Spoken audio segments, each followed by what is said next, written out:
G9 Gujarati ન્યૂઝમાં આપનું સ્વાગત છે। ભાવનગર જિલ્લામાં વ્યાજખોરના ત્રાસથી વધુ એક વ્યક્તિએ જીવ હોમી દીધો હોવાની ઘટના બની। પ્રાપ્ત માહિતી અનુસાર ગારિયાધાર તાલુકાના પછીગામ રોડ પંચરત્ન સોસાયટીમાં રહેતા જયેશભાઈ સરવૈયા નામના વ્યક્તિએ વ્યાજખોરના ત્રાસથી આત્મહત્યા કરી।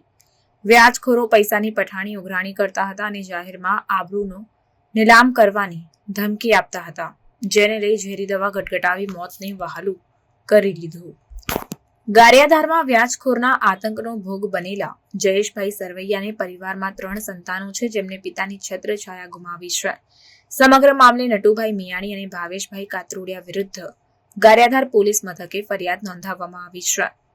રાજ્યના ગૃહમંત્રી વ્યાજખોરોને નેસ્તનાબૂદ કરવા માટે મક્કમ બન્યા છે, પરંતુ ભાવનગર જિલ્લામાં વ્યાજખોરો બેફામ બની રહ્યા છે।